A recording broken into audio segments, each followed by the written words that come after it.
नमो नारायण मित्रों, हमारे एक छोटे भाई का आदेश आया है कि कुछ पेट कम करने के विषय में बताएं। तो सबसे पहले मैं आपको ये बता दूं कि पेट नहीं कम करना है, कुछ और कम करना है। दूसरा उदाहरण के लिए समझते हैं, जैसे आप टायर में से हवा कम करेंगे तो उसका भारीपन कम होगा, आप गुब्बारे में से हवा कम करेंगे तो उसका फुलाव कम होगा। गुब्बारा नहीं कम करना है, टायर नहीं कम करना है, वैसे ही पेट नहीं कम करना है। पेट के अंदर मल और गैस भरी है, उसको कम करना है। बिना भरे कोई चीज फूल नहीं सकती।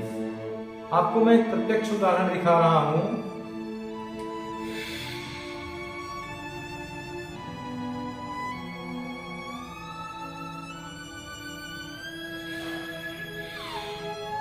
मेरी जो कोख है ना, वो केवल इतनी है, ठीक।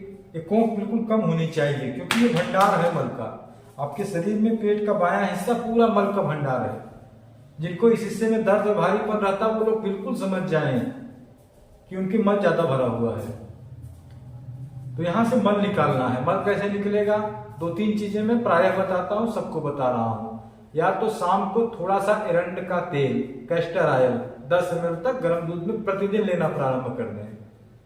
अथवा 4 आंवले को काट कर उसको मिक्सर में डालकर उसमें थोड़ा पानी डाल दीजिए, सेंधा नमक डाल दीजिए, इसका जूस पीना प्रारंभ कर दीजिए नित्य। अथवा सफेद वाला जो कोहड़ा होता है, पेठा वाला कोहड़ा, कुष्मांड जिसे कहा जाता है, कुष्मांड का रस निकालकर पीना प्रारंभ कर दीजिए प्रतिदिन। ये सब क्रिया करने से आपका पेट अपने आप साफ होने लगेगा। जब पेट साफ होने लगेगा तो एक चीज की और आवश्यकता होगी। कोई चीज साफ हो रही तो ऊपर से भरे ना। यदि गलत जीवन वृत्ति अपना रहे हैं आप भोजन के पक्ष में, इसको सुधार लीजिए। सब चीजें आपके खाने योग्य नहीं है। सबसे पहले आप प्याज बंद कर दीजिए। यदि जो प्याज खाएगा उसका पेट कभी जीवन में साफ नहीं रहेगा। क्यों? क्योंकि प्याज खाने से उसके आंतों के अंदर का सेंसेशन समाप्त हो रहा है, जिससे उसका पाचन क्रिया बिल्कुल धीमा पड़ जा रहा है। प्याज का प्रयोग हम लोग चोट चपेट आदि में वहां के सेंसेशन, वहां की पीड़ा को कम करने के लिए प्रयोग करते थे, और हमारी आंतों में जाकर हमारी आंतों के सेंसेशन को कम कर रहा है, जिससे हमको सुबह मल त्यागने की इच्छा नहीं पैदा हो पा रही है। तो सबसे पहले प्याज बंद कर दे। दूसरा, बाहर से आया हुआ अनाज गेहूं की जगह जौ को ले आइए, क्योंकि जौ इस दुनिया का सबसे पौष्टिक अनाज है। सबसे बड़ा कारण है जौ प्रयोग करने का कि यह दुनिया का सबसे पौष्टिक अनाज है। तो गेहूं के स्थान पे जौ करिए। और रात्रि में भोजन यदि आप करते हो दबा के, तो उसको तुरंत बंद करिए, क्योंकि रात में अगर ज्यादा भोजन करेंगे तो भी आपके पेट के लिए नुकसानदायक है। आपका डाइजेशन ठीक नहीं रहेगा और नित्य आपका भोजन पचकर बाहर नहीं निकलेगा। जब बाहर नहीं निकलेगा तो वहीं पे सड़न होगी तो उसमें से गैस निकलेगी, और वो गैस फिर पेट को आपके फुलाएगी। जैसे गुब्बारा गैस से फूल जाता है ना, वैसे। एक चीज और होगी, आपके शरीर में भारीपन बढ़ेगा। भारीपन कैसे बढ़ेगा? गैस से। टायर में क्या भरते हैं? हवा भरते हैं ना। हवा भरने के पूर्व और हवा भरने के बाद टायर के वजन में जमीन आसमान का फर्क हो जाता है।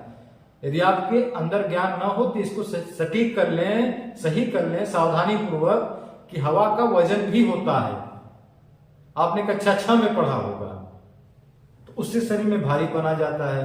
तो पेट को अंदर रखने के लिए, और पेट को कम नहीं अंदर रखने के लिए, और शरीर को हल्का रखने के लिए आपको नित्य का खाया हुआ भोजन जब तक पच न जाए तब तक दोबारा भोजन नहीं करना चाहिए। आपको लगे कि आपका खाया हुआ भोजन पच गया है, तब भोजन करें। जिन लोगों का पेट बहुत ज्यादा निकला हुआ है वो कुछ दिन चाहे तो उपवास कर सकते हैं केवल पानी पी के, कोई उनको नुकसान नहीं होगा। पानी से उनको केवल डर लग रहा है तो अपना जो है कुछ फलों का जूस पी लें, हाँ, उससे ताकत आ जाएगी। नारियल पानी पी लें, उससे ताकत आ जाएगी। दूध पी लें, उससे ताकत आ जाएगी। इन सब चीजों का फल खा लें, उससे ताकत आ जाएगी। उससे काम करते रहेंगे, उनके दैनिक जीवन पे कोई प्रभाव नहीं पड़ेगा, क्योंकि आपके इस अनाज और दाल से ज्यादा पौष्टिक आपके फल होते हैं। फलों में केवल सेब का प्रयोग न करें, क्योंकि सेब आपको बीमार कर देगा। इसके अलावा जितने फल हैं सब फल आप प्रयोग कर सकते हैं। यदि आपको यह ज्ञान अच्छा लगा हो तो आपसे अनुरोध है कि इस वीडियो को दूर तक, जहां तक पहुंच सके, पूरी दुनिया तक इसको प्रसारित करने का कृपा करें। धन्यवाद।